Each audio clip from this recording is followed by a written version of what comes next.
Here we go. 3, 2, 1. Good evening and welcome to Thursdays with NAMI. My name is Peg Morrison. I'm the Director of Programs with NAMI North Carolina. I'll be your host for the evening, and I'm really glad you're here. Thursdays with NAMI is our way of building conversations and really building communities on the topic of mental health. Our subject tonight is fetal alcohol syndrome disorder, spectrum disorder, which is the umbrella term for disabilities caused by prenatal exposure to alcohol. So that's alcohol affecting someone's development before they're even born. Did you know FASD is the leading cause of intellectual and developmental disabilities in the United States? In fact, FASD is more prevalent than autism, cerebral palsy, and Down syndrome. I have to say I was not aware of these facts until one of our guests reached out to NAMI North Carolina and started the conversation that led to this evening's program. So I'm really thrilled to have Kathy Hotelling, who reached out to us, and Miles Himmelreich, who's really quite a famous speaker on these topics. I'm going to do their formal introduction in just a minute. As usual, the first part of our show will be an interview with our guests. About halfway through, we'll show a video of the week, and then we'll take your questions from the virtual studio audience. But first, a word from our sponsors. Thursdays with NAMI is funded in part by the North Carolina Department of Health and Human Services, Division of Mental Health, Developmental Disabilities, and Substance Abuse Services through the Federal Community Mental Health Services Block Grant Fund. We appreciate their guidance and support. All righty, now without further ado, here we go. Miles Himmelreich is a well-known motivational speaker, successfully living with fetal alcohol spectrum disorder. He has been a motivational speaker on the national and international levels for over a decade, sharing his insights gleaned from his experiences. Kathy Hotelling earned her doctoral degree in counseling psychology from the University of Missouri, Columbia. She's been a licensed psychologist since 1982 in several states, including North Carolina.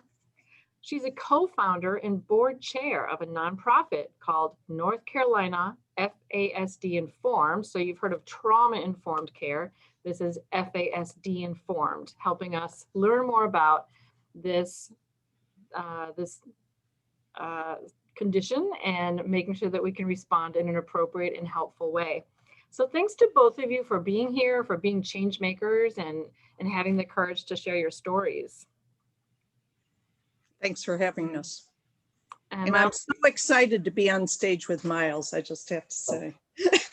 I am too. Thank you. Appreciate that opportunity.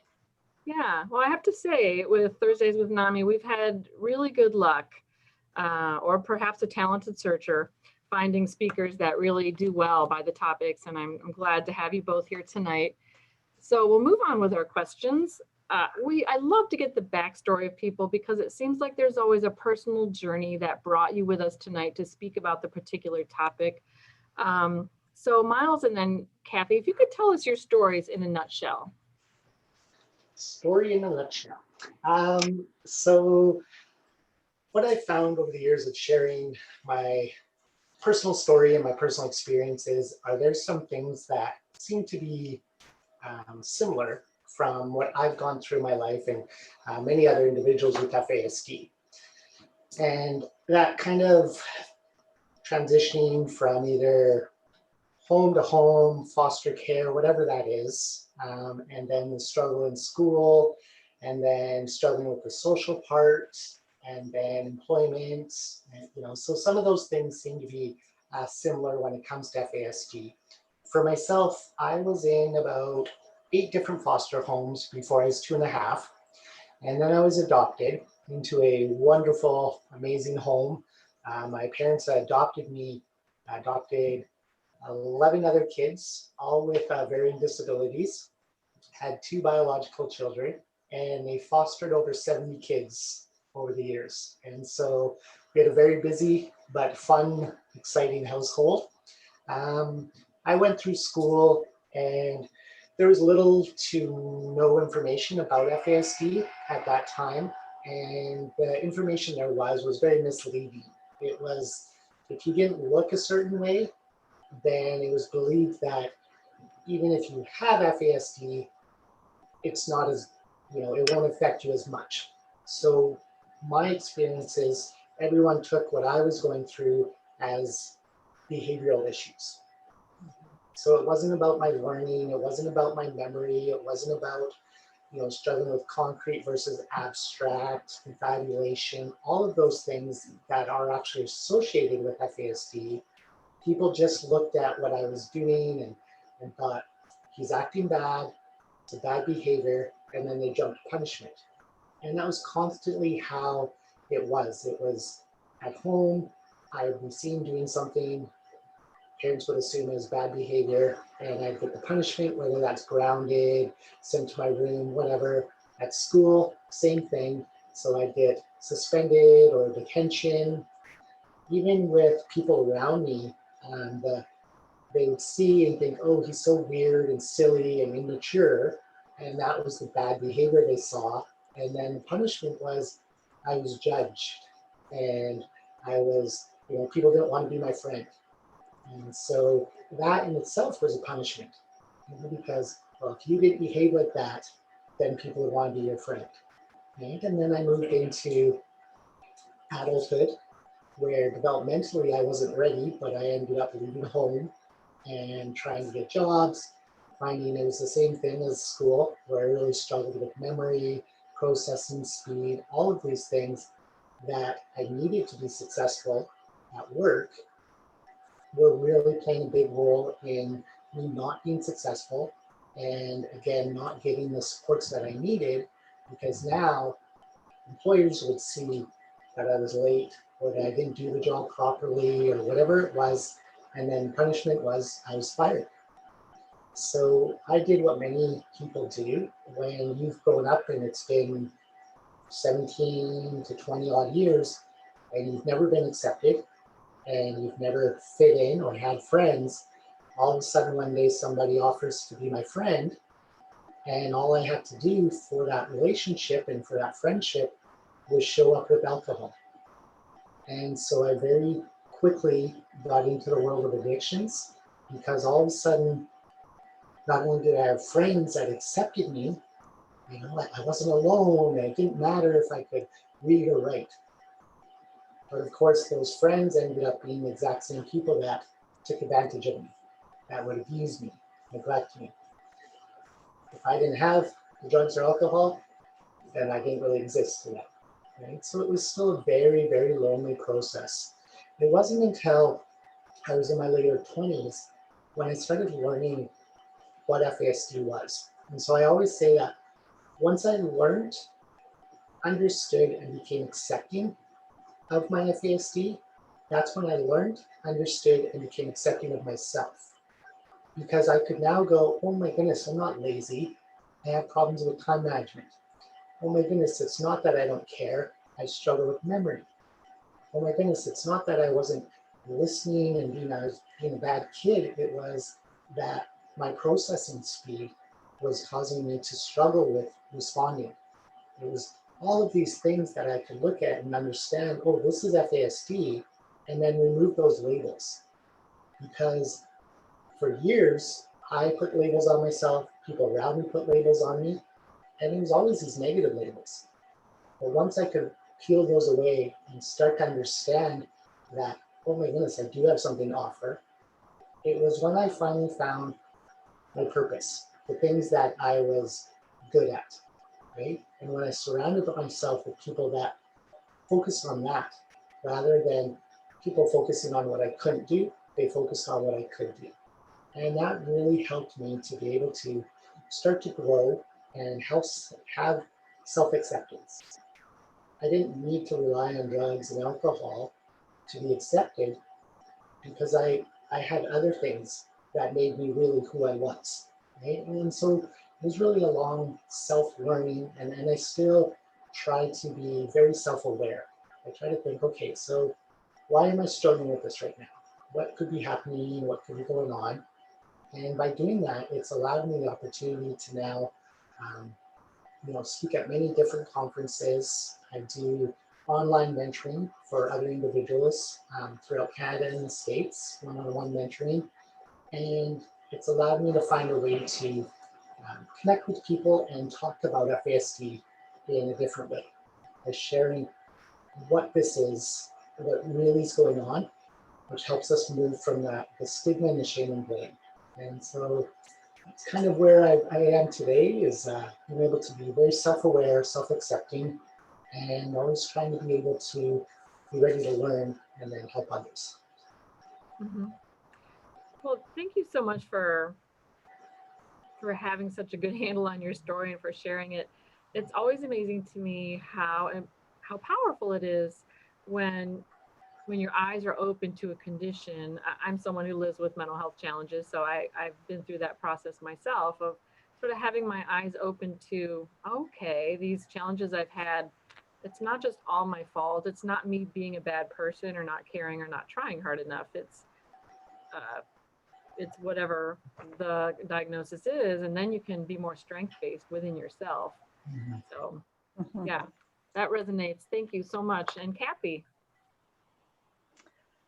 Well, the one thing you didn't say when you introduced me is that I'm the mother of, she wouldn't want me to say 26-year-old. She would want me to say almost 27-year-old. She reminded me it was her birthday in April a month ago, and she has her birthday list ready.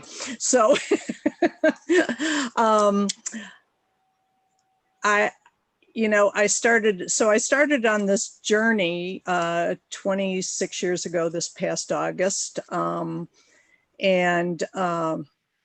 When my family doctor examined her the day after I returned, my daughter's from Russia, returned from Russia, he looked at her and he looked up and he said, "Kathy, she's going to be just fine. All the preemies I've seen are just fine by the time they're 3. They have caught up." And she was 2¼ pounds when she was born, 3 full months early. Wow. And she had microcephaly, which I was told in Russia, after I adopted her, they offered to take her to a different doctor so she wouldn't have that diagnosis. But I said, no, I've adopted her, she's mine. So, needless to say, she did not catch up at 3. She was behind in all of her developmental milestones. And we were living near Chicago at the time, and I was well connected to the medical community. So when she had a problem, I could get referrals to people that were well thought of in the community at University of Chicago or Northwestern or wherever. And every time she went to a specialist, and it turns out that by and large, at this point, she does not have any pressing medical concerns, but there were issues, including seizures. But every single person I said, I think she has fetal alcohol. And they would all look at me and either go, or, and I think, what Miles already alluded to is she didn't look like it. She still doesn't look like it. As a matter of fact, my acupuncturist who treated her the other day said, after had seen her a few weeks ago, said, "She looks so normal." And I'm like, oh, I hate that word normal. I don't know what that means, but he said, "I know you've had problems, but she's really normal." And I said, well, and I know this man, I've known him for 13 years, so he wasn't out of line and talking to me about it. But anyway, back to her. So the journey was, I kept saying, I think this is what she has. And I said that and said that and said that. And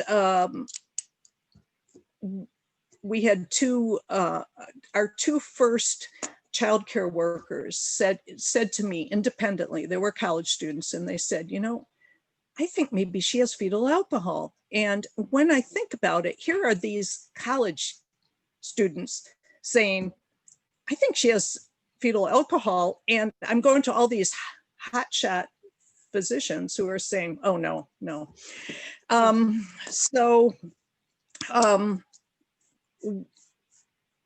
when she was 10 and a half, I kept Googling. That's when Google came to be. And I kept Googling and I found a children's research triangle in Chicago, which was 8 miles from every specialist she had seen. And I went in loaded with all of our records. And she, as I say, was diagnosed, I felt like, as soon as we crossed the threshold. But at the time I was told, you're just going to need to teach and reteach her. And that's part of having fetal alcohol. And so I thought, well, I've been doing that. But I want to say that special education in Illinois was very, very good. And she had an aide starting in kindergarten through 6th grade, a one-on-one aide who became less crucial for her, but to my mind, crucial for the whole classroom because it was a teacher with like 26, 28 kids. So, so she didn't help her if she didn't need help. And in the beginning, it was certainly paying attention to what she was doing, etc. And then when we moved here to North Carolina, that transition was very, very difficult for her. And so 13 years ago, I decided that I needed to start staying home with her. And I do remember the time when she was 13 and she had known about her diagnosis. She's always known that she was adopted. She always has known that she has fetal alcohol or FASD. And I know exactly where we were. And she said, Mom, she was 13. We were driving across a bridge and she said, I just got it. I have FASD. And I said, yes, you do, Sasha. She goes, that means it's my brain. It's not me. And it brings tears to my eyes because what it meant is she thought she was a bad kid. And she's not a bad kid. Some of her behaviors leave something to be desired.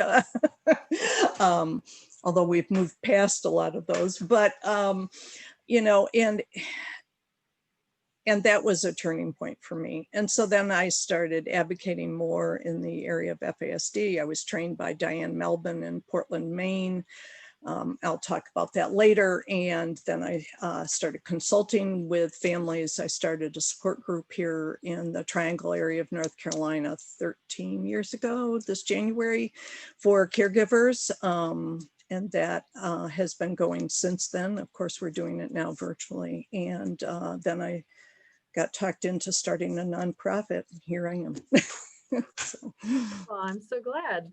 Your story reminds me so much of what we call NAMI mommies, where you looked for support from the system, from the clinicians, and didn't quite get what you needed and found, you know, it took a while to get the right diagnosis, to get the right sort of treatment and support, and then discovered how rich an experience it can be to talk with others who are going through the same thing.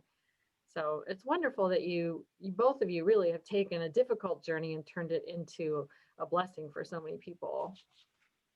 So moving right along, we'll start with Kathy because we'll start with the basics. Tell us about fetal alcohol spectrum disorder.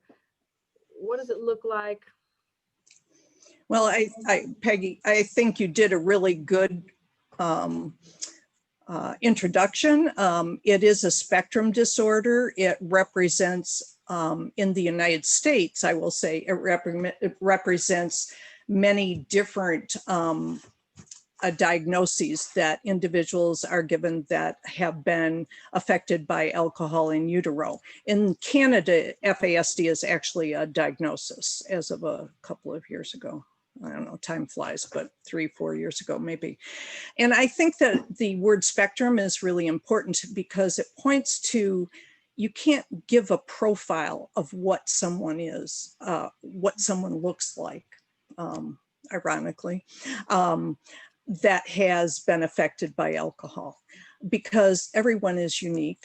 And what may be more prominent for my daughter or for Miles may not be the same for another person. And I think that, the fetal alcohol syndrome, which was the first diagnosis named about 50 years ago by Ken Jones and David Smith, is what people are looking for. They're looking for the face. And that face is very distinctive, but it is only about 1 in 10, 10% of those affected have that face that my daughter would have been diagnosed right away. I have no question, but she didn't have that face. She still doesn't have that face. And in some ways that's very difficult because she looks so typical, and she can act quite typical for a period of time, and then in public, and then people may realize that perhaps she's not as typical as they thought. But that it's a blessing and a curse, I think, not to have the face. You are diagnosed early and you get much earlier intervention, but by not having it, you don't necessarily stand out, but then you're also expected to be able to do things you cannot do. Thank you. Miles, do you have any follow-up to that? Yeah, I would just absolutely echo the same thing, that one of my sisters that was adopted into our family, she had full FAS. She weighed 1 pound. She's now 35 or so, but developmentally about 8. People would see her and you would know within a couple seconds of seeing her, and you would know within a couple seconds of her speaking that she has this disability. And so her whole life, she was supported differently. People understood and gave more patience to her. The expectations on her weren't the same as they were on me, but yet we had the same diagnosis. And it's very interesting because, as Kathy was saying there, it's almost like, well, I don't have those facial features, I don't look that way, so okay. Maybe, especially as a kid, I'm like, okay, well, at least I don't look different. But what I've struggled with is now, as a young adult, to being a middle adult, I'm not going to say an old adult, but is the support and acceptance from people around, because I look and act quote unquote normal, and people will say, well, you can stand up in front of a crowd of 900 people and you can talk and train doctors and psychologists. Where's your FASD? And I always say, well, come with me off the stage. We'll go to the grocery store and I will show you my sensory issues. I will show you my processing, my memory, and we'll go to my home and you can look in the fridge where there's no food because I struggle with the grocery shopping, right? And that's where it's always been a struggle, is people looking and going, well, you don't look that way, right? And then they don't support you that way. But then as an individual, I would look in the mirror and go, I look normal, and I can do some things, and I could even do this yesterday and I can't do it today. What's wrong with me? And that's a really hard part too, is being able to have that self-acceptance. Because there's times where I said, I wish I was affected like my sister, because then I wouldn't have these expectations on me that other people have, but more importantly, that I put on myself. So yeah, so I think it's really important to understand that FASD is a whole body diagnosis, that you don't necessarily have to have those 3 facial features. And for some people, it might be more prominent than others, but doesn't mean you don't still need just as much, if not more, support than somebody who does have all the facial features. Okay. It's interesting when you live with a disability, being someone who presents well can be a double-edged sword. Yeah. All right. So let's move along. Miles, you can start for this one. What are some stereotypes or misconceptions about FASD? We've sort of touched on this already. And how does that stigma impact folks who live with it? I think it starts at a very young age, because I've even presented at elementary schools where there's grade 2, 3-year-old kids, grade 3 kids, and they somehow knew what FASD was. And in their eyes, it was that kid that's always running around, that kid that's different, right? And so unfortunately, the conversation in society is one that is not fact-based, and that's why that leads to that stigma and that shame and blame. People think that, oh, like when I was adopted, the doctor told my parents, well, if he has FASD, that means he'll have a small head and he'll have problems with reading and writing. I always tell the story that my dad said, okay, well, we'll buy him a small hat, but like, how do you actually support this child? And so there's such a lack of knowledge, understanding, and education. It's not taught to doctors and physicians enough at all. It's not taught to the school boards enough. It's not taught to the justice. It's all of these places. And so there's this misunderstanding that, oh, that means you're going to be the kid that can't finish school, can't live independently, that can't keep a job, that's going to struggle with addictions, that's going to end up in jail. These are all the things that are out there. And part of that, unfortunately, was from our own community in FASD, where in the beginning, it was thought to scare it out of people so that the mothers won't drink. Because there was this thought, and this also went along with another saying that, we don't use anymore, but FASD is 100% preventable. We now obviously understand that that's not the case, because you may not know you're pregnant for however long. You may be a social drinker and your child could have FASD, but there's this stigma that FASD, if I went into a diagnostic clinic, I do consulting for the Asante Center Diagnostic Clinic in BC, and if I go in there, I can get the diagnosis of FASD or autism. If I went in there as a small young native boy and someone else went in there who was a Caucasian, blonde hair, blue-eyed boy, those paths, the native boy gets diagnosed with FASD, the Caucasian, blonde hair, blue-eyed boy gets diagnosed with autism. Yes. Because of the misunderstanding and this thought that FASD is specifically or more common for Aboriginal people. And that is absolutely not the case. Alcohol does not discriminate, does not see color. It affects anybody. And so understanding that thought process needs to really change, right? Because that's something that society and people think, oh, that's people's, Aboriginal people, right? And Wow. and even at the clinics, there's been people that said, well, let's just go with FASD because he came from the reserve, right? And or other people that will go with autism. And another part of that is the stigma associated with FASD is not associated with other disabilities. Because of that stigma, because of the shame and blame, and because of the long thought process that if a mother chose to not drink, things would be fine, that is what's keeping us from not receiving public and private funding, like many other disabilities. That's what's keeping us from not receiving supports from something as basic as a weighted blanket.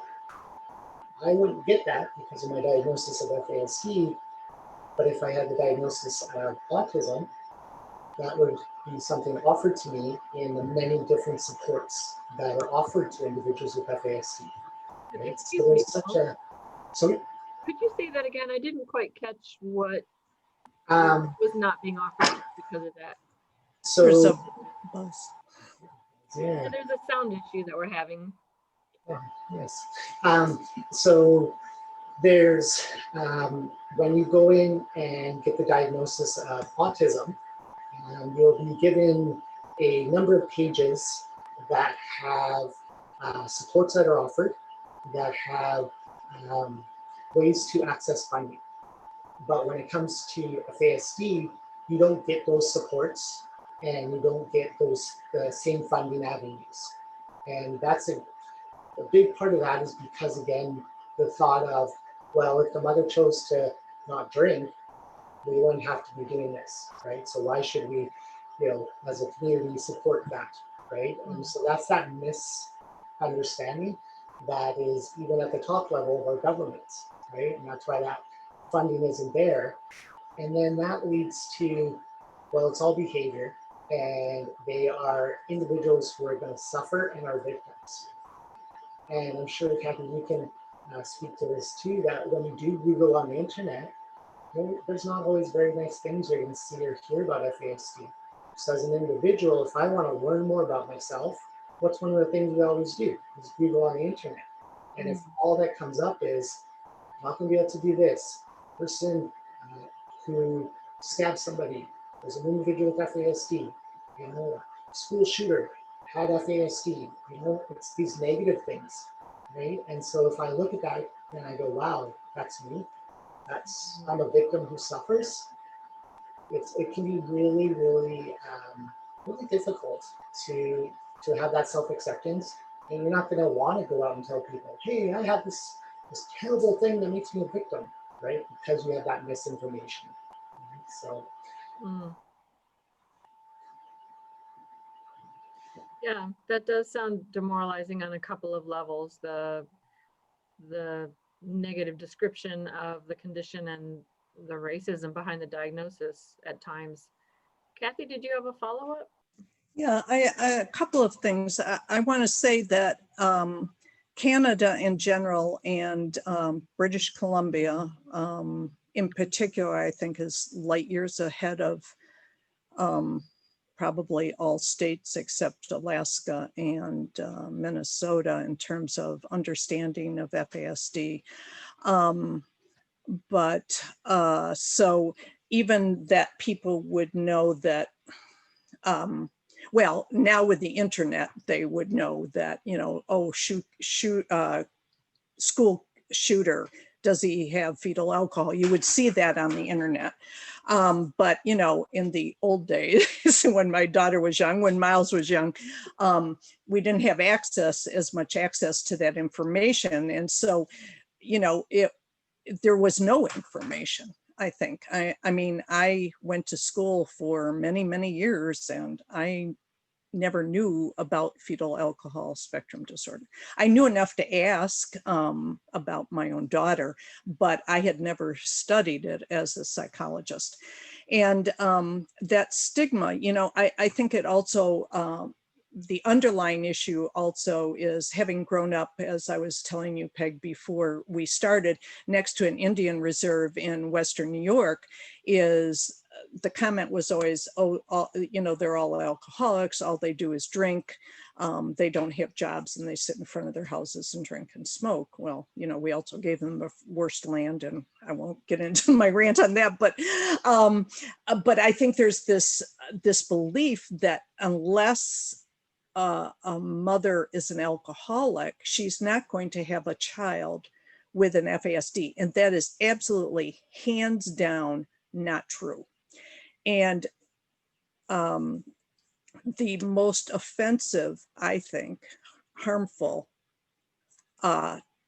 saying that is still said here, Miles, maybe not in your edge of the world, but 100% preventable. It just is not.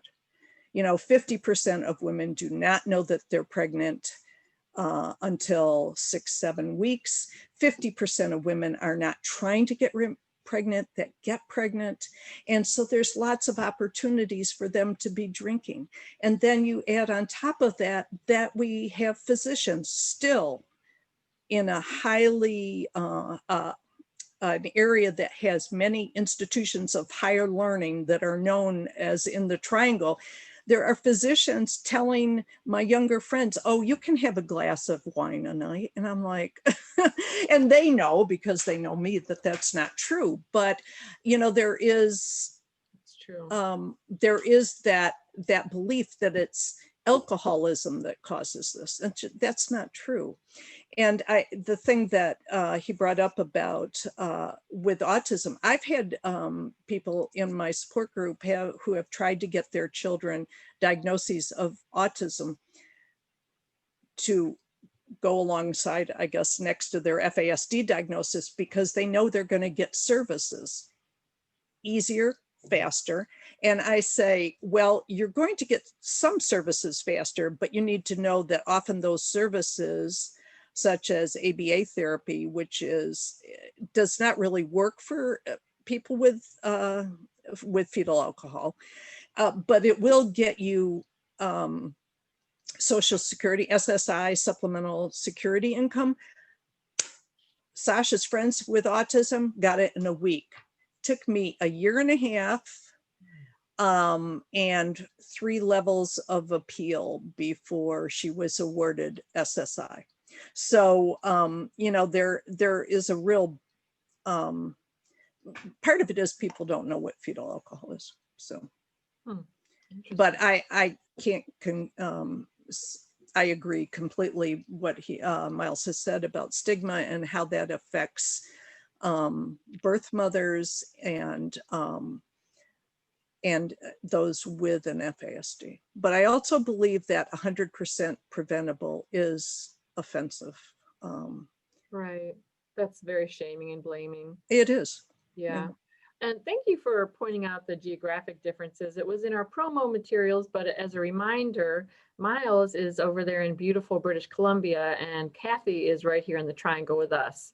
So how's the weather over there, Miles? It's been rainy, but that's BC. It's not too bad right now. It's starting to get a little cold on some days, especially in the mornings. But overall, it's pretty nice here. Right. So the next question is for Kathy, but Miles, there is a little sound issue when you're talking. I'm not sure if it was the distance between us, but if you click on the microphone at the bottom left, you might be able to choose another microphone that would help. Okay, I will try to figure that out. Yeah, but yeah, it's like it's like you're not quite on the right radio station. So there's that buzz.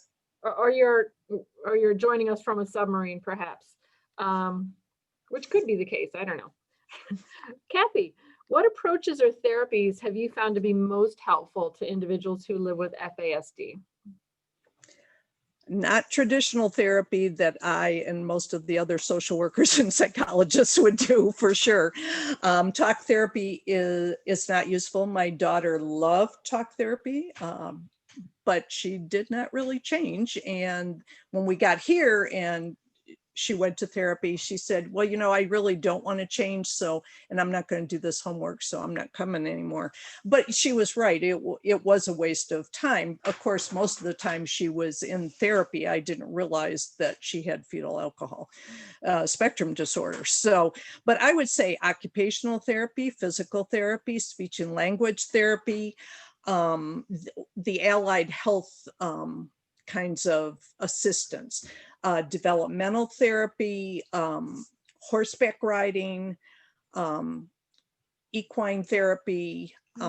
Those are really extremely helpful. You know, for an example, the horseback riding, the coordination that one learns between hand-eye coordination, the hand-eye coordination that they learn, the ability to balance is astounding in what I saw with my daughter. Her self-esteem, when she is on that horse, she could conquer the world. She also has the best, the straightest back I've ever seen her have. And I'd say, can't you sit like that all the time? She goes, oh, it's just for horses. But, you know, it's, I think the self-esteem that comes from doing something, of building on your strengths, is so important. And, you know, that needs to start early. I think, you know, whatever that strength may be, And you build on that through volunteer work, later through paid work, if that's a possibility. But allowing the child and the adult to really be immersed in something that they're good at. I mean, for some people, it's art. For other people, it's caring for animals. I mean, there are a wide, it may be welding, it may be woodworking, it may be pottery. I mean, my daughter's extremely good with her hands. And so encouraging those kinds of activities, because with that you get not only the skills in terms of, small motor skills or large motor in terms of horses, but you also get that basis for self-esteem, which allows you to reach a little bit more for a goal that you can't quite think you can make, but it's just close enough and you can get there. And that self-esteem helps them to take a stepwise kind of approach to becoming more confident in the world. But not just regular talk therapy, and not with someone that does not know anything about FASD. Absolutely not. And here I am, I'm a therapist my whole life, and I will say it's probably I think my daughter really liked talking one-on-one with somebody, but did her behavior change? No. So it was good maybe in terms of some self-esteem that somebody listened to her, although she is an only child, she gets listened to a lot. I think what the parents need is education and psycho educational training, as it were, in the sense of neurobehavioral approach to understanding that this is brain damage. We must accommodate, the environment must accommodate, not the child or the brain accommodating the way that we're used to doing things our whole life, because it's not going to work. There is no cure at this point for, although we do know that there is plasticity in the brain and that new connections can be made, and but there's not a cure. And so to think that we're going to change that brain damage in a way that by just enforcing, by punishing, by the things that we, stickers, I never see another sticker in my life.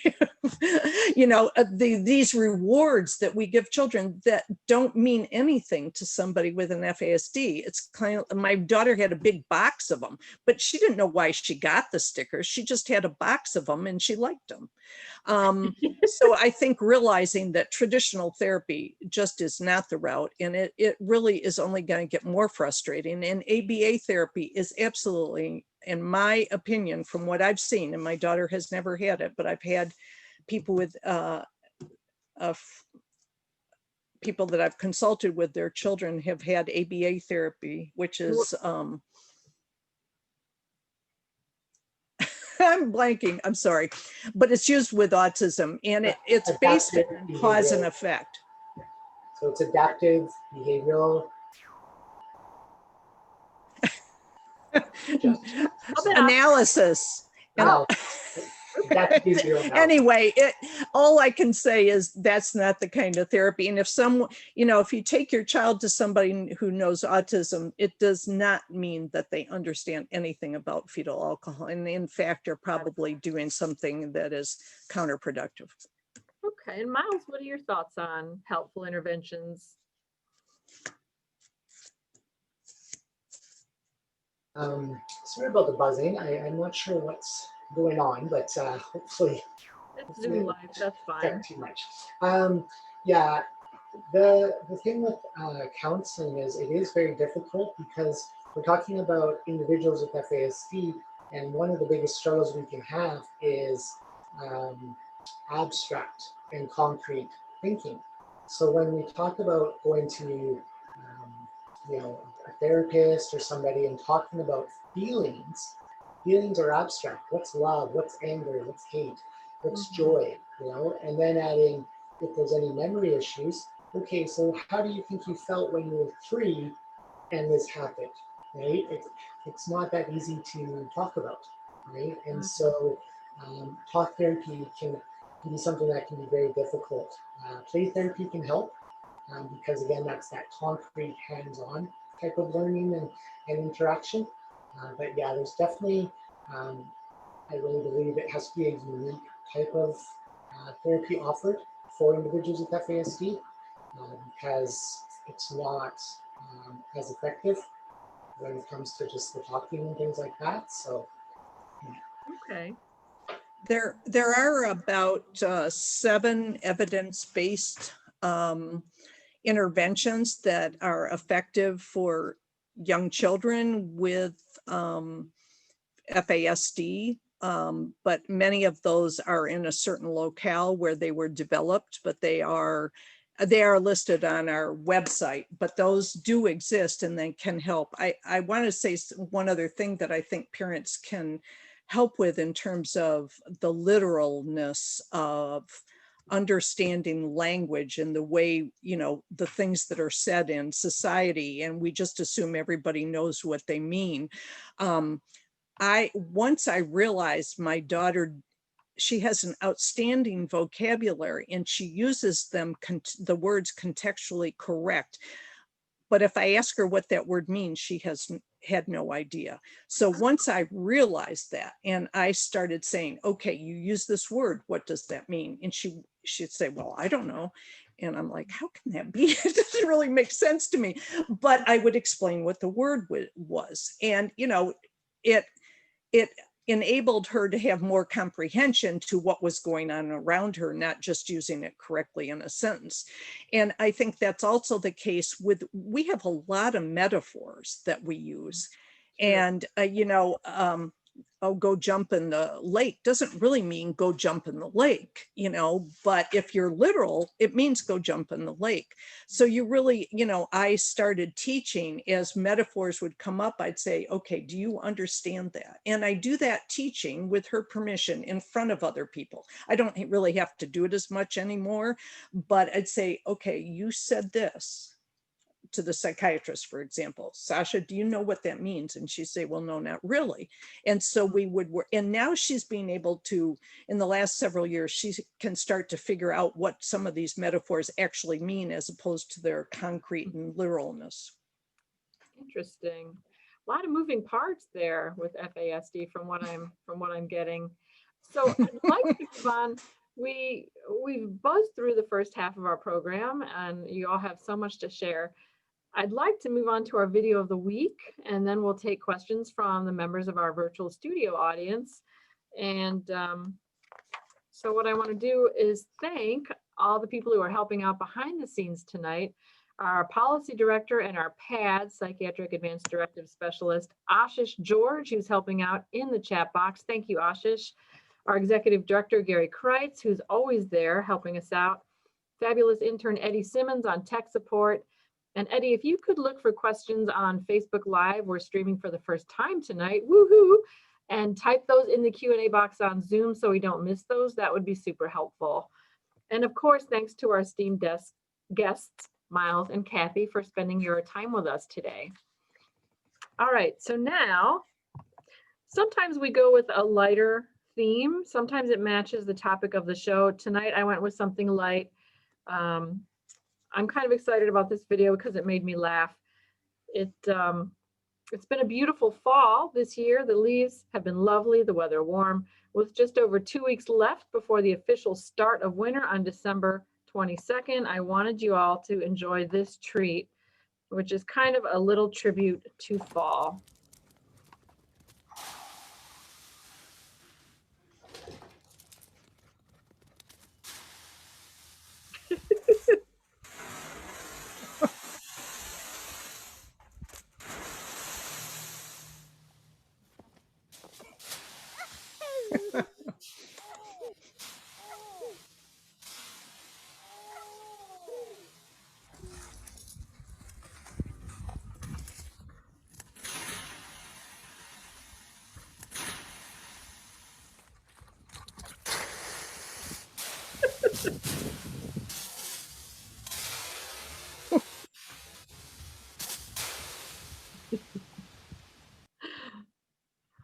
Okay. So you get the point. We're dog lovers at NAMI, North Carolina. So I hope you all enjoyed that and it made you smile. And you know, as a parent of a loved one with an FASD, you have to learn how to laugh. And I think you need to learn how to laugh when you have an FASD.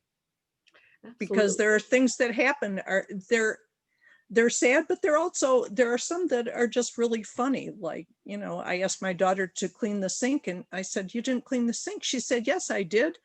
The sponge is still in the sink." And I said, and then I realized I didn't mean the sink. I meant the whole vanity top. And I said, "Oh, Sasha." Oh, and we started laughing about it because I didn't express myself. You know, we were laughing together. I wasn't laughing at her.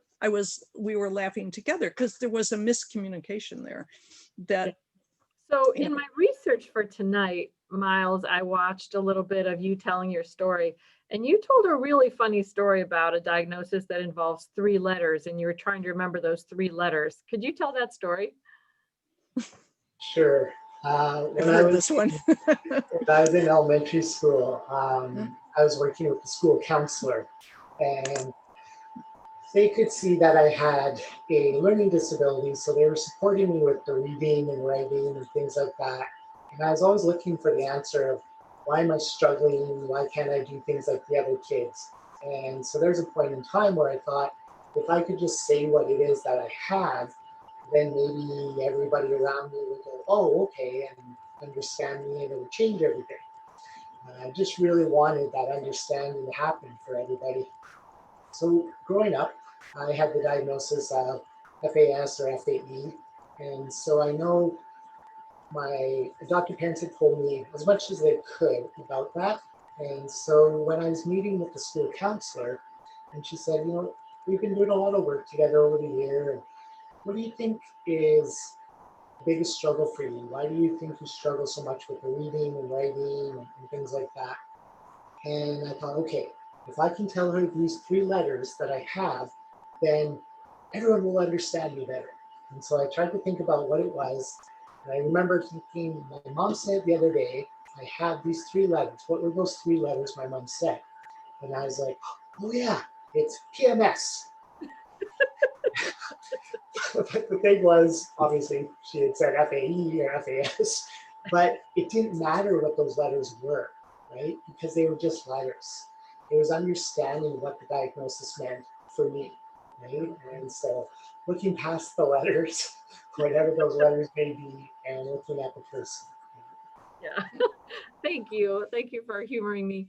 I just love the idea of what a 8 or 9 or 10-year-old boy saying that. All right. So we've got 4 questions lined up. I'm always excited when our virtual studio audience provides lots of questions. So well done, audience. Miles, the first one is for you. What do you wish people knew about FASD? This is from my friend Lindsay in Ohio. So FASD is a whole body diagnosis. I was able to be part of a groundbreaking health study that myself and 2 other colleagues who also have FASD helped format, and we sent it out, and it went to over 500 people throughout the whole world. And we got this study back. What we ended up finding out was that individuals with FASD, our body makeup is really, really effective as well, not just about the brain.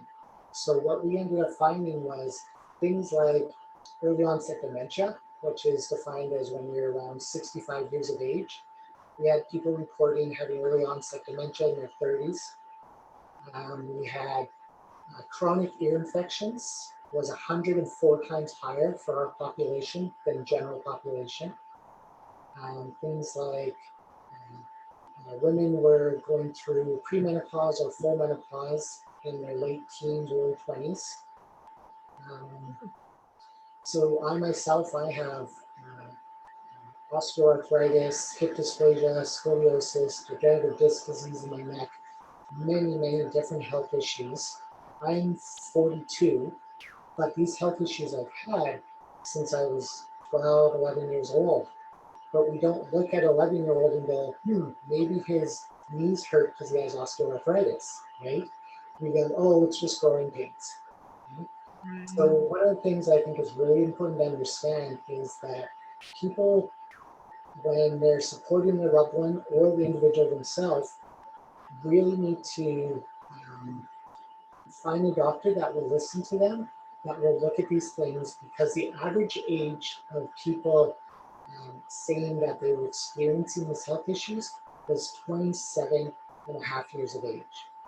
And so we're talking about my own experience of being in waiting rooms with people that are 60, 70, 80 years old, and I still have the same health issues, and I was in my 20s.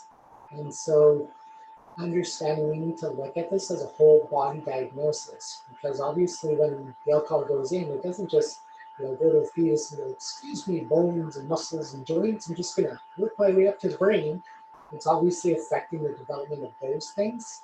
So it's almost like our brain development is going at a slower pace, but our bodies are breaking down at a faster pace. So that's something that's really important to know. The study itself actually just got published this last year. And so I believe it was in the social work book. I can send a link for that later on, but it was really important for people to see and understand that. And it's been really amazing information. But again, one of the really cool things about that is it was done and helped to be published and presented by 3 adults with FASD. So that was really, really impressive to be able to say, hey, because we honestly believe, one of the things I always say is there should be nothing about us without us. So we should be involved in the research. We should be involved in the campaigns, the advertisements, consulting on language that's being used in the field, those kind of things, right? We should be involved in those things because for far too long, there was conferences where people talked about this is what they need, this is what's going to work for them. And we're sitting there in the conference going, hey, we're right here. If you really want to know what's going to work, talk with us. Nothing about us without us. Have us be involved, because who's the one living with it every day going, this is what I'm experiencing, this is what I'm feeling and thinking, and it also promotes that self-esteem, because I went from, oh, who's this guy that didn't finish school, living on the streets, to be speaking to psychologists and doctors and teaching them about health studies, right? So that is really exciting. I'm so glad that you could play that leadership role and help everyone understand that lived experience. It's so important. I understand that you're an author, Miles. What's the name of your book? Where can we get that?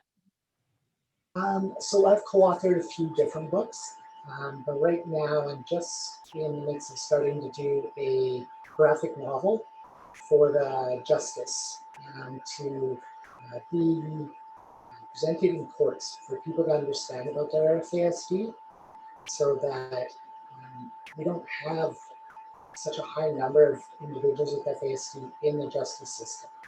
Because we look at it and go, oh, there's such a high number, but we're not doing anything to make that change.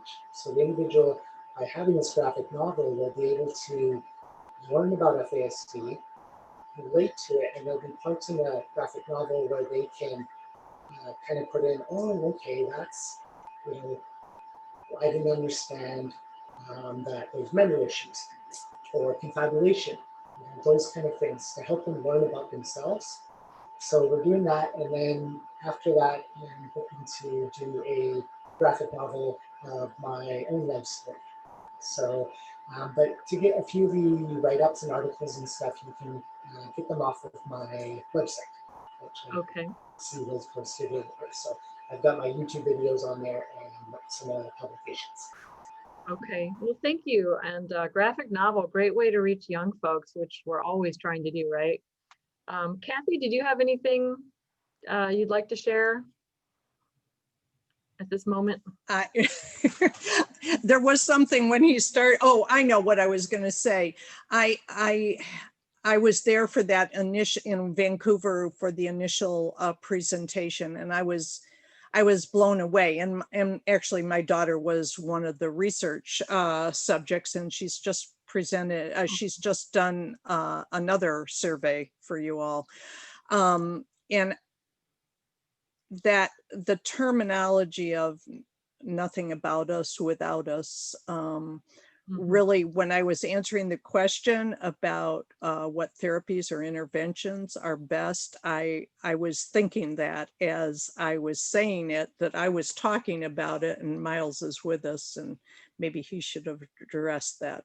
But I think, one of the things you had asked us earlier, Peg, was what inspires us, what gives us hope. And I have to say that it is the adults in Vancouver, Miles, CJ, Anik, Emily, Katrina, I'm missing somebody.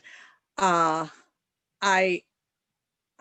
get shivers when I think of what they have done for us as a community of people who care about those with an FASD and the awareness that they have brought us. And they are truly change makers. And I am unbelievably grateful for all that you have done and taught me.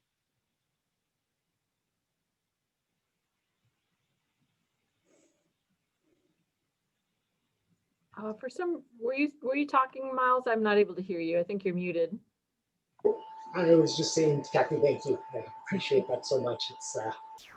It's so great to be able to be involved in these things and know, hey, I do have something to offer. Right? Most definitely. Yeah, I think you've established that. So next question, and I think this is to either of you. I'm curious about comorbidity. Does FASD ever co-occur with other mental health conditions? If so, which are most common? So I'll speak a little bit and then Kathy, if you want to chime in. So when it comes to the other diagnoses and things like that, it is very common for other diagnoses to go along with FASD. So you could have FASD and autism, FASD and ADD, ADHD, many different diagnoses you can have. And so that's what makes it really difficult, is trying to understand, okay, what's FASD, what's the ADD, what's the ADHD. One of the things I will say though is that there's medication to help with concentration, medication to help with sleep, things like that.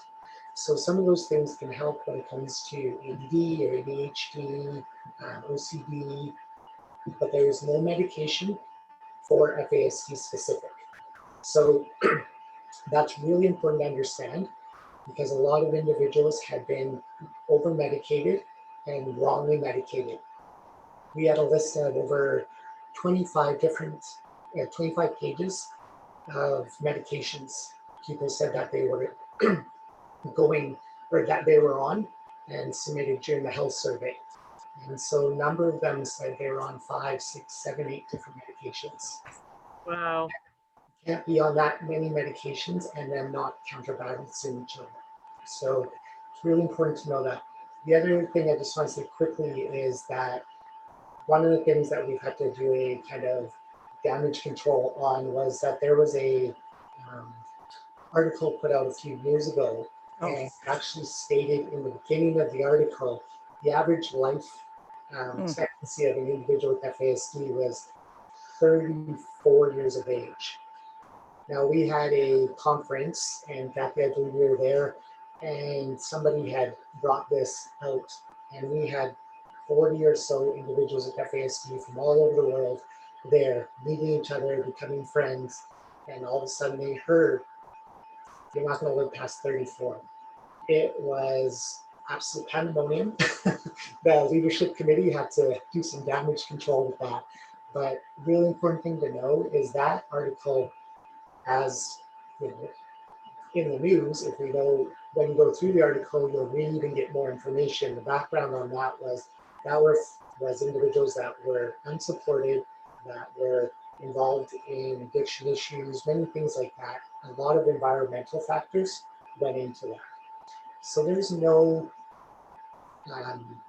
life expectancy when it comes to FASD that's higher or lower than general population. So we've got individuals that are 1, 2 years old, And then we're meeting other individuals now that are older and finding that I am getting on the older side of the group here. But I'm still the best looking one. I'll say that because no one else is.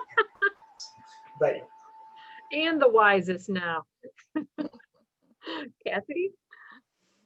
Yeah, one of the things I almost always say in sharing my story, and it's really my daughter's story, I have to say, is that she accumulated about 10 alphabet soup diagnoses, as I call them, by the time she got her real diagnosis, as far as I'm concerned. She does have something that is side by side, a primary diagnosis, which is bipolar disorder. And I don't find that to be uncommon.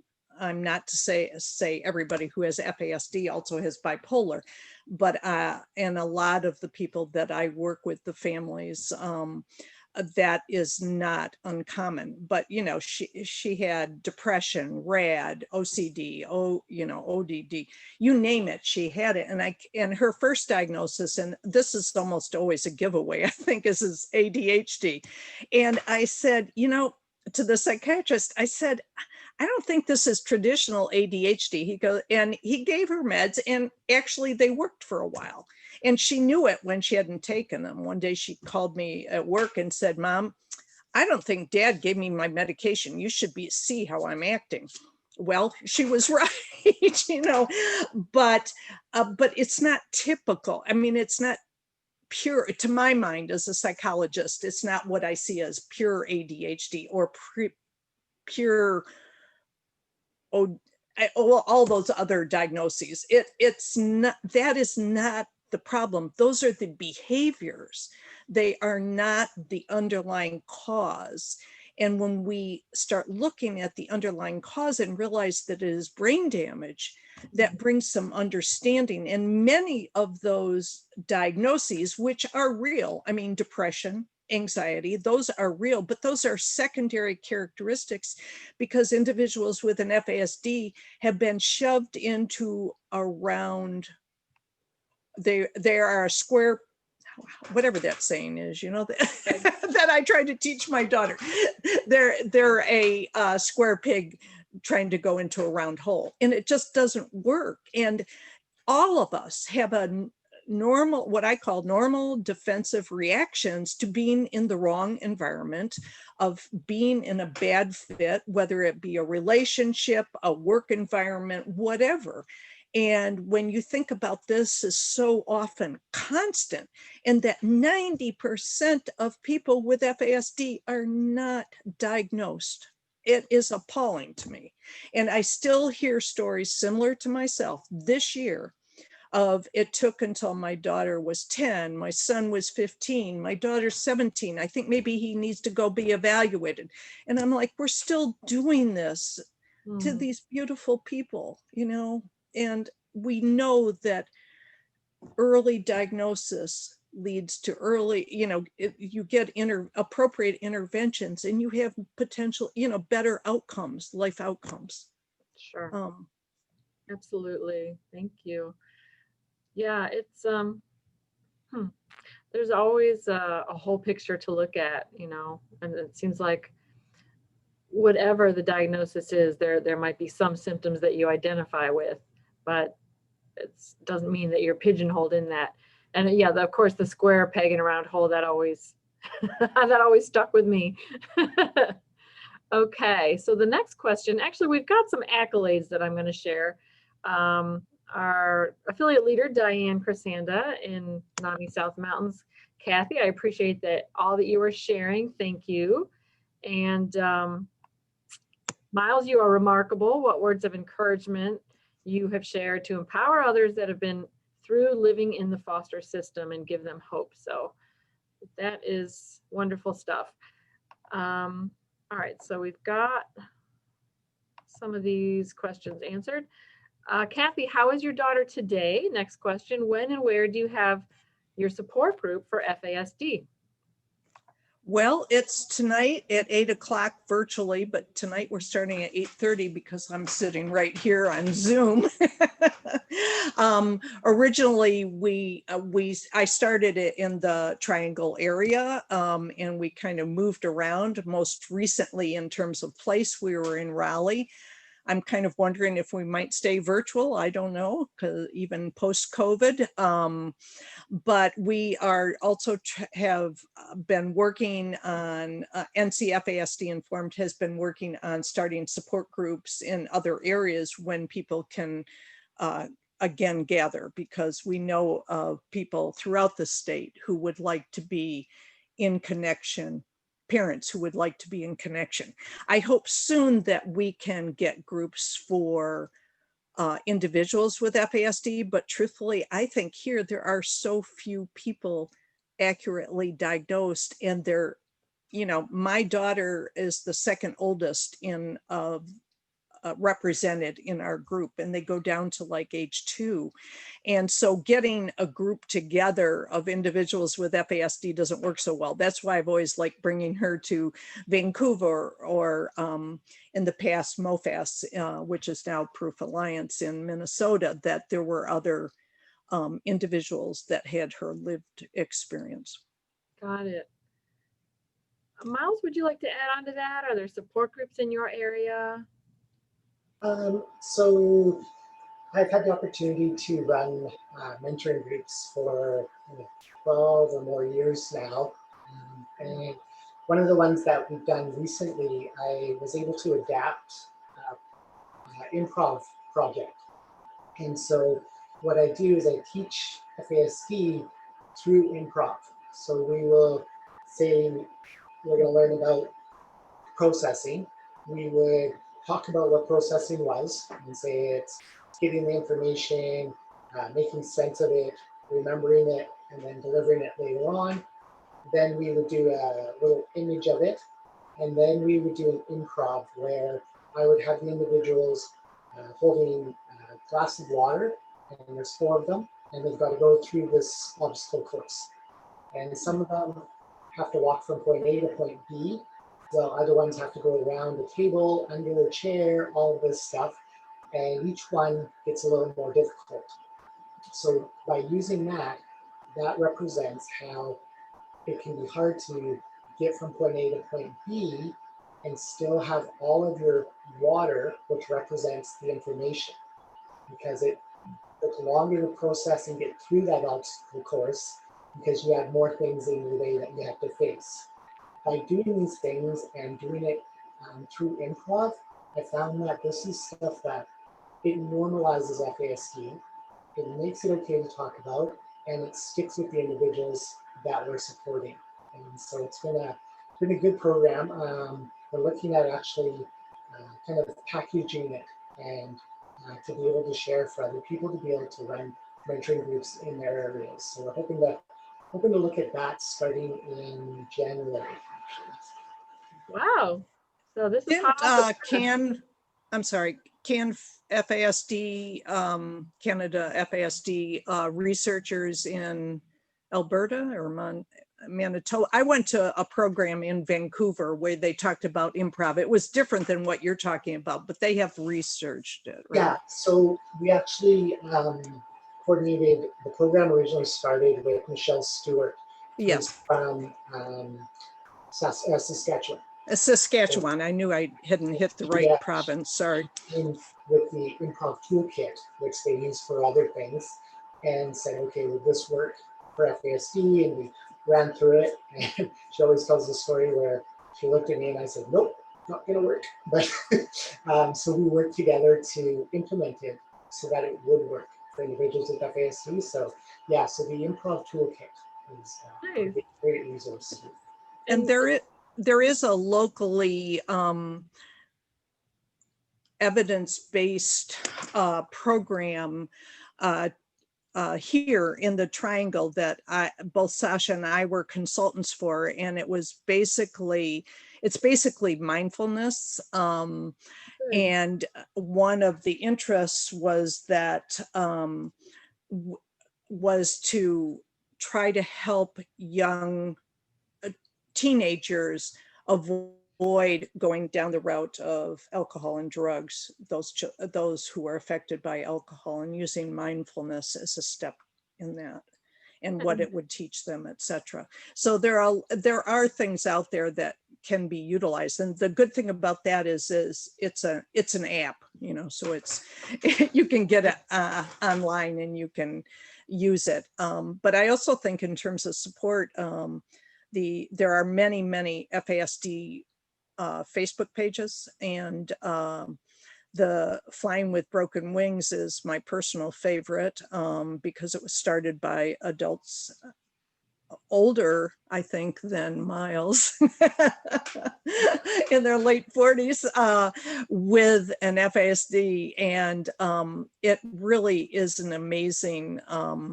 I learned so much that my daughter through the years, because she's often younger than many of them, can't explain to me, and maybe never will be able to explain, I don't know, but I learned this from other individuals with an FASD, and I love that one. There's also Shifting the Paradigm, which is based on the neurobehavioral approach that I talked about earlier, that was devised by Diane Melvin in Portland. And that's very reinforcing about how do we do this with our children or our loved ones. You mentioned Sasha. Is that your co-founder with? Sasha's my daughter. Your daughter. Got it. Thank you. So that's wonderful. I'm glad to hear that there are so many resources local to North Carolina and the Triangle.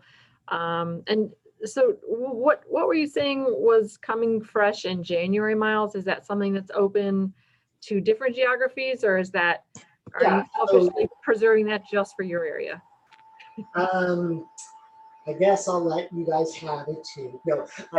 So what I want to do is package the mentoring through improv and be able to offer it for other places, because we've done the mentoring for a number of years now.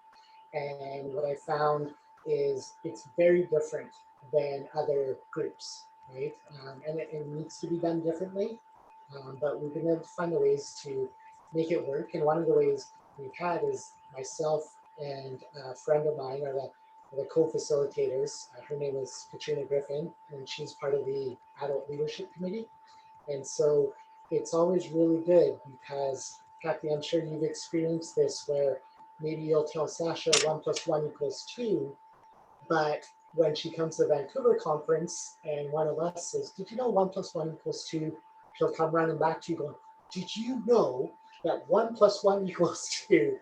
There's just some power in having an individual who has experienced these things, who has the same diagnosis, who you're in a group of people and they're like, I'm not the only one, right? You know, and we'll make a joke of one of our colleagues, a good friend of ours, will come in and she helps with bringing in the snacks and the food, right? And we'll be like, oh, look at you don't even have FASD, you know.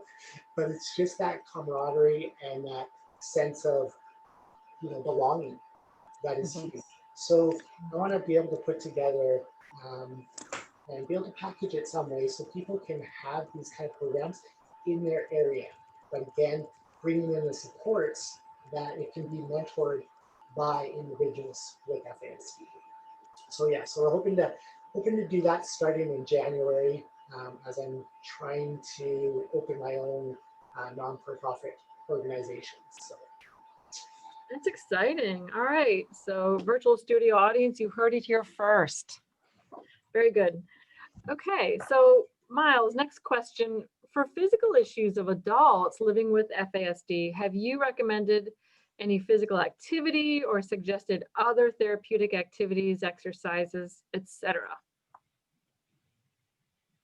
I've tried to recommend people just carry me everywhere, but people aren't buying in on that. So I've actually found that for myself, I go to the gym quite a lot, and just staying active really helps, because I find if I don't, that's when my bones and my muscles and everything like that really start to hurt.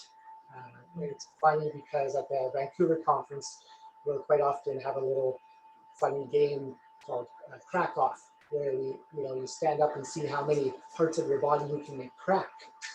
So it's really important that we're staying active. It doesn't mean you're going to the gym and lifting 500 pounds, even though I could. But it's just that staying active and keep your body going is really, really important. So finding that balance of keeping yourself active so that your body is fresh and moving, but not overdoing it. Because we live in a body that is on go constantly all the time. And then add on top of that our sensory issues, which quite often can be heightened. And when you go to bed at night, there's no off switch for those heightened sensory issues and that body that's go, go, go. So we actually don't sleep at night. So we can be very tired throughout the day if that isn't in place. So it's really important to find the balance of being able to rest, which for many individuals will mean, sleeping in longer, right? Having a shorter day of whatever it is they're doing. Finding that healthy balance of eating good, and for some individuals, such as myself, eating, because I don't get the sensation of hunger, so it's important to just make sure I eat. But then also too, some form of exercise. It might even be like yoga or just stretching, those kind of things. It's really important to find that balance, and that can definitely help. Very good. Thank you. And Kathy? physical therapy, if it's available. I mean, I agree with all the exercise things you're saying, but we've pursued physical therapy several times for some body issues, and they've been really helpful. And one of the good things about physical therapy is it's covered by most people's insurance, whereas massage is not. And there are people who basically, physical therapists who do manual manipulation, and it's like having a massage, which is, being able to relax is really important, because often all of us often are very tight because of the world we live in. But I find my daughter is like, holding herself together a lot, physically, kind of. Right. It is an easy time to internalize stress and tension. Absolutely. Yeah. Goodbye 2020. We're getting there. All right. This looks to be our final question. We've got 8 minutes left. So if you want to squeeze one more question in, virtual studio audience, you can give it a shot. But when you were working with families that mentioned that a child had a mother who used alcohol, what are your first steps to connect them to resources to explore this diagnosis? I'm sending you emails. I'm sending them your emails. Okay. That sounds kind of touchy, because if someone's drinking during pregnancy, it would be very easy to put someone on the defensive, I think. But if if I'm bringing up the diagnosis, tell me about that. What are your thoughts? I think it's a very sensitive conversation, and the right person has to have it. It can't simply be just a social worker or somebody coming into the home going, so did you drink? Because if you say you drank, we could get your child more supports.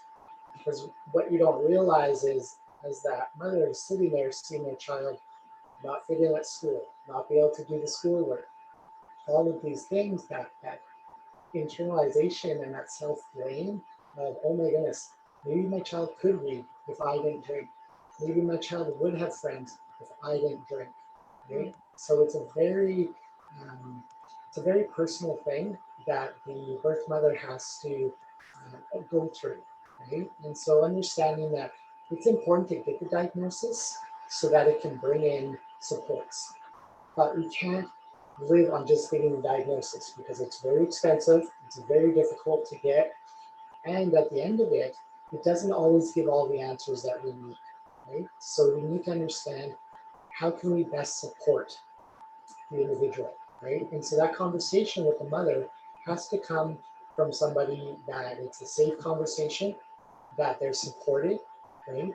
Because again, if you bring that up and then you leave the home, well-meaning people do this, but then the mother's thinking, oh my goodness, what have I done? I did this. And if their only coping mechanism and the way that they're dealing with things is through addictions, this could trigger that, right? And so understanding that, offering these supports, but it has to be the right person that is having those conversations in the right way. So it's very, very touchy on how you would do that. I know of some places, so if people are interested and they want to email and let me know where they are, I know of some places that do motivational interviewing and are actually trained in that. For you guys' area, I'm not too sure. Kathy, do you know of supports in your guys' area? Yes. Yeah, so if people contacted me, I wasn't sure whether that question, Peg, was about a child in the home of the biological mother, or if it was the foster care or adoptive parent reveals that the mother may have been drinking. Actually, there's just been a clarification to the question, a follow-up. Often clients have a mother that is not in the picture and the family is reporting that situation. So yeah, good insight there. All right. Would you like to say anything in closing? We're very close to the end of our show, and I thank you so much for your time. It exceeded my expectations tonight. You've both been wonderful guests. Thank you. Keep your eye on Miles. That's what I say. He's a change maker. And if you can go to Vancouver to the FASD conference that's held every year except 2020, and I'm kind of thinking maybe not 2021. We're kind of hanging, I think, waiting to hear about that. I don't think the Canadians personally are going to let the Americans in, but we have too much COVID. The last I knew, we still can't go over. So over the border. So, but I think I have just learned so much. I've got every other year is adults living with FASD. That is the focus, and the opposite years is more, I hate to say more research because they're done, but it doesn't have that focus of adults with FASD. And I've gone and gained so much from both of those. But as my daughter got older, I really like going to the adults with FASD. And when, we both go, it's just amazing to see the connections that are made, and the role models such as Miles and CJ and Anik, and it's really beautiful. I would just say thank you again for this opportunity to speak with you guys today, and enjoyed spending time with Kathy too. It was nice to see you. I think it's really important to understand that we need to change the conversation on FASD so that we can have it. We need to normalize it like we normalize ADD, ADHD, autism, Down syndrome. We need to have these conversations so that we're not thinking it's this big, bad, scary thing. Because if you're afraid to talk about it, how am I ever going to be able to stand up and say, hey, this is what I need for supports, right? I need to be able to self-advocate, and I need to know that what I have is okay, and that I'm not a bad person. And so I need people around me having the correct conversation about sensory issues, memory, fabulation, concrete abstract thinking, all of those things that are actually FASD and not the negative statistics, right? So we as a society need to change our language. And that starts as simple as, what did you do this week? Oh, I went to this training, these amazing, wonderful, brilliant people blew my mind. They talked about FASD, and the individual goes, oh, that's too bad. Actually, no, it's a lot like autism where this could be affected or that. And when you bring in supports, individuals can be very successful. Right? It's misunderstanding of FASD. I do, to me, diagnosis is so important though. I mean, 1 in 20, that is an alarming statistic that Philip May and his colleagues found in the United States. And many say it's probably more prevalent than that, but that certainly is the highest prevalence that we've seen in a well done, come out in a well done juried journal. But 1 in 20, it needs to be, we need to talk about it. I mean, I don't know the prevalence rates. I guess I should, as a psychologist, of all these other mental health diagnoses, but most of them are not going to be 1 in 20, you know. Anxiety and depression, maybe, you know, at different times in somebody's life, but these others, they're not that prevalent. And the fact that people are, you know, 90% are not diagnosed, that's, we need the diagnosis so that we can have people be more open about it. Absolutely. I think the takeaway from that too, sorry, I just want to say quickly, is understanding that there are millions of people that are living and they have not been diagnosed with FASD, even though they have FASD, right? And so that means there's a lot of people out there who are struggling and are not supported. But on the flip side of that, that also means there's millions of people out there who have FASD, who have found a way to be successful and are living a life of success, right? So the 3 keys that I always believe in when it comes to FASD are routine, repetition, and a sense of purpose. If I know what my day is going to look like, I have an idea what my world looks like, and I have a reason to get up, that can equal success. And end it there. I think that's a lovely note to end on. Kathy, I did have a very similar thought. 1 out of 20 people is 5%. Schizophrenia hits about 1% of the population. If you think of how well those two are known, it is amazing. So, well, and autism is something like 1 in 58. Got it. Yeah, and that's also very well known. It is time for us to wrap up. I want to thank again our guests so much for being with us tonight. Kathy and Miles, you've been very wonderful and so knowledgeable. Thanks to our virtual studio audience, and thanks to our Facebook watchers. You are the very first Facebook Live audience, so I'm sure there are thousands of you. Thanks for being part of this evening. Another Thursday evening has flown by, 90 minutes, so fast. Please be well in the week ahead. Please observe social distancing. Do what you need to do. Go where you need to go, and be safe. All right. Thanks again, everyone. Have a wonderful weekend. Hope to see you in Vancouver. Yes. Good night. Night.